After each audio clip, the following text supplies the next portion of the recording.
Hey everybody, it's your hospitality friend Glenn here, and I'm coming at you from the Hunter Hotel Investment Conference. Found Russ Stanziale over here. He's with IDeaS. We're having a little conversation about technology set against the backdrop of the finance community. How are you doing today, man? I'm doing great, Glenn. Thank you for having me. I appreciate it. Oh, well, I'm really looking forward to bringing some great ideas to the table today. I heard that before. Yeah, it was shocking, right? Yeah. I'm real original with the comedy content That's today. I know. Hopefully I can build on that. Yeah. So, Russ, technology has always been a big part of the hospitality industry, at least for the last 15 or 20 years. But I'm finding that the investment community doesn't necessarily understand how to leverage technology in the right way. And instead, we seem to get all caught up with whatever the flavor of technology is of the day and talking about how important it is. Sure. Well, I think the one thing that's encouraging to me is we've done some primary research recently, and we reached out to the hotel investment community. And we asked them, is the tech stack important to your decisions around where you put your dollars? Right. And 70% plus of them came back and said, absolutely yes. But where, right? Right. So I think people used to think of sort of the most important components of the tech stack as being the PMS and the CRS, but increasingly... And it was. And that's fair. I think it was. And increasingly, the RMS is seen as a differentiator. And what I would use as my proof point for that is how often the discussion of the RMS, the decision around the RMS and the business impact comes up in investor calls. So we see it in major brands and public investor calls. We see it used in decks for the PE community. Increasingly, people are talking about their willingness, their actual desire to invest in the RMS and the outcomes that they're getting from that. All right, so let's go back and take a little walk down history lane when it comes to revenue management systems. Yeah. What was interesting to me is when revenue management first came to the fore and people started thinking about it, it was almost an afterthought. And then after a number of years, they said, oh, let's put somebody in charge of that. And then I think they moved on to, oh, wait, this is a really important position. Now we need to start building things around the idea of revenue management. So the idea of revenue management and the strategy behind that has become pretty sophisticated, I'd say, in the last 10 plus years. Yep. And now we're at a new era where technology is really helping hoteliers make better decisions in the moment, right? Absolutely. Now, I wasn't here in the RMS field and in the industry when the bus left the station. I got on at a stop along the way. But even what I have seen is when revenue management first started, often whoever was in charge of reservations was in charge of pricing. Exactly. And this is a time, and again, just to explain to younger people that might not know, you didn't set your rates like every hour or so. You're like, oh, for the winter season, we'll have this particular rate. And it's interesting fact that because we just had maybe one or two rates for the hotel and you set it for the season, there wasn't complexity in rate structures out there. Right. So when IDeaS came along, it was the opportunity to both create all those different rate structures and then solve for the problem of optimizing all those rates. So in some ways, we were both the chicken and the egg in the industry in terms of spinning up the complexity and solving for it at the same time. And it's certainly gotten to the point where just the reservation agent can't handle it anymore, to say the least. Right. But go ahead. But they're also not trained for that specific thing anymore. Correct. I think the reservations agent job is to entice people to want to stay at the property, and I think to allow others to be able to set what the market rate is for that room at any given time. Absolutely. There's been a specialization across all industries, not just the hospitality. And it's certainly true in hotels and certainly in large and complex hotels.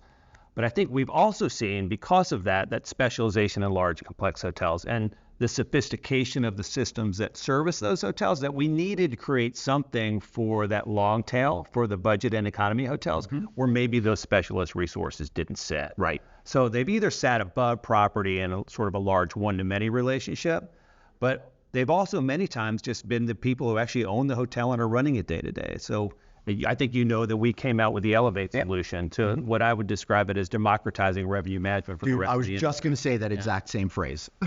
I beat you to it.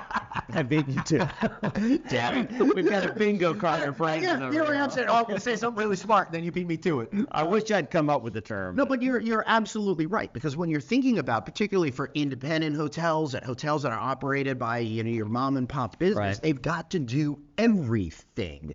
And when you're running a big box hotel like the one we're sitting in right now, you have the luxury of having somebody that could have a position specifically geared towards that, or multiple people. But in a smaller independent hotel, they've got to do everything. So the idea there, in my opinion, would be you've got to figure out ways to automate as much as possible to take all of the brain drain away from them and allow them to just say yeses or nos. I agree. Right? It's not a less sophisticated system. In many ways, it's more sophisticated. There's elements of what you have to do to deliver decisions to those hotels. It's even more complex in many ways than a big big luxury hotel. But you do have to be thoughtful about that person and how they're interacting with the system. You know, there's an expression that says no UI is the best UI. Right. And maybe that's one end of the continuum, but you've got to make sure that whatever tools you're giving to that individual in that role are the right tools for them to feel comfortable and confident and to be able to execute quickly. And that's, right. So day. If I'm a small independent hotel, tell me a little bit about, how, like your example, your product could help me make maximum profitability without breaking my brain. Yeah, so you literally can let the automation do the work for you if you're a small independent hotelier. And many of the large franchise hotels organizations have people that are there to coach you and assist you if you want to even get more out of it. So it's pricing, it's inventory management, it's everything that you get out of a revenue management system for what you'd think of as a traditional city center or luxury hotel. All of that same analytics is available because you've got the booking data, you've got competitive rate shopping data. All of the inputs are there.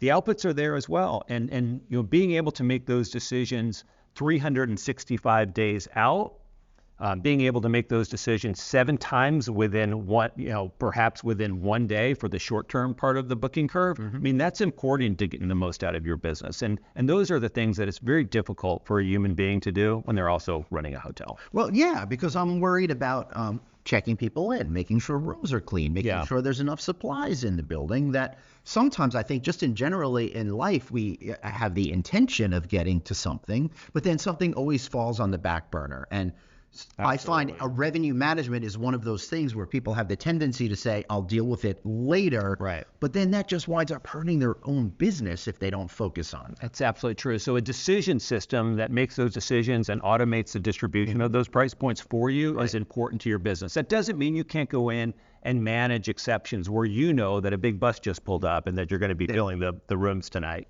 There's opportunities to engage with what you know that maybe the system doesn't know, but by and large, you will do better over time. And we've seen this time and time again in our own research and our research that we do with our clients. If you let the automation do its job, you'll perform better. Yes, with those few exceptions of like, we're having an eclipse and we're right in the way of it, so we could really exactly, or some unspoken blonde woman having a concert in a venue near you. Right. I don't. It's funny you should say that because I'm wondering if the eclipse is going to have that same Taylor Swift effect on hotel pricing. Yeah, I'm not smart enough to know what natural and metaphysical phenomena will drive changes in demand. That's why I rely on the automation. That's really, really funny. So how are you thinking about continuing to adapt and grow your systems in order to give people better intelligence to make decisions from? Well, I think like many industries, you start out with one solution that fits all. Right. And everybody sort of kind of comes into that solution and uses it in the way that they best see fit. Kind of like how there only used to be luxury hotels and boarding houses, for example. Something like that. Right. Something like that. But now there's 10 different flavors of extended stay hotels at all different price points, for example. Absolutely. And extended stays are an example of a segment of the industry that's growing rapidly. A lot of investment is coming into it. And they have very unique business processes, considerations, and subsequently analytical capabilities that need to feed into optimizing their inventory and their pricing. Right. So how do you think about continuing to make sure that what you're offering is leveraging all of the technology that's available today to help create that decision-making power? So the way we think about IDeaS is underlying all of our solutions that we offer to all of the segments is this data science and decision excellence that we have down there. So what we need to do is make sure that on top of that we're layering on all the capabilities that those individual segments have. So for example, extended stay is one that we just talked about. But if you look at resorts and all-inclusives, they have many times per person pricing, for example. They have different situations with the way that they have tour operator business that's a part of their mix. So there's different elements of sort of analytical competency and capabilities that those properties need as well. Budget hotels have very unique capabilities. If most of your bookings are coming late in the booking curve, Right. you have a different set of processes that you need to look at than you would in a hotel where maybe you're booking a year out. So there's all sorts of different requirements, and we've been leaning into the different analytical capabilities, the different UIs, the different ways that the users are using our system, and coming up with the right solutions for the right segments. And frankly, that's where so much of our innovation and investment is going right now. So we've had 20 million lines of code that we've either written or replaced in just our core RMS applications in the last 3 years. Wow. 20 million lines of code. And much of that is going into the specialty requirements and what we continue to see as an industry who's building specialist capabilities for the guests who have different needs and wants. So we're really just responding to what we see in the industry, the same way the industry is responding to the guests. And you guys have a track record of responding 30 plus years in the business. For example, I would argue even creating this segment altogether as understanding revenue management. Yeah. So the fact that you've been around so long, I think, shows that you're able to be flexible and keep updating things and taking advantage of the latest innovations. Absolutely. And I think in many ways you become who your clients are. Like we watch our kids grow up, and for some of us, and we say, we want to make sure that they're hanging around the right kids because they'll be influenced by them. We've hung around some of the world's largest and smartest hospitality organizations, and we feel in many ways we've been informed by how good they are, how they pushed us over the years. So that includes some of the things we just talked about with the segments. It also includes, what we're able to do to drive automation for the largest estates.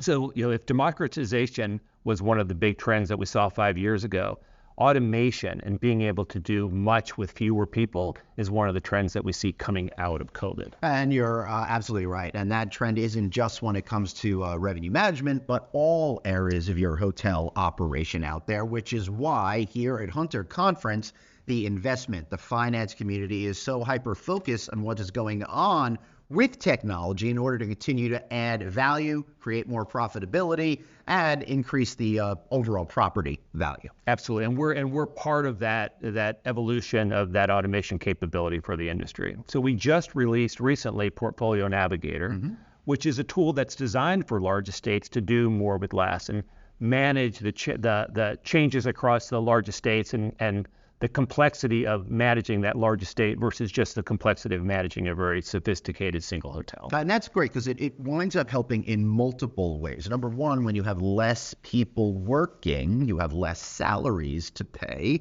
Plus, you have the efficiencies of automated technology, which will help you increase the profitability. So I feel like you're saving on one end and finding more profitability on the other end. True, and I might just say that we're taking resources and using them more efficiently. So we have really smart people, and automation can do some of the work they're doing. Let's take those smart people and put them at task at other analytical challenges. Yeah, and when I say that, I mean, like, sometimes you can't hire certain people, but it'd be great if you have... That's true. And that's where you're able to, leverage the less people. But Absolutely. when you free up those individuals that are still in your organization to what you said, analytics, or if it's somebody at the front desk, they could be more of that personality that connects with guests. And I think that's where we really start to see a win-win. Take out all the stuff we don't like to do and allow us on the focus that's going to help us enjoy our jobs and find more profitability. Absolutely. It's better for all of us in the industry. It's better for the guests. It's better for the investors. Everything about it works. Yeah, I'm just waiting for an AI to do my podcast for me so I can retire to Boca. Anything else on your mind, Russ? I would love to come down to Boca and hang out with you once you retire. Well, let's see if there's a spot at Boca del Vista that will open up.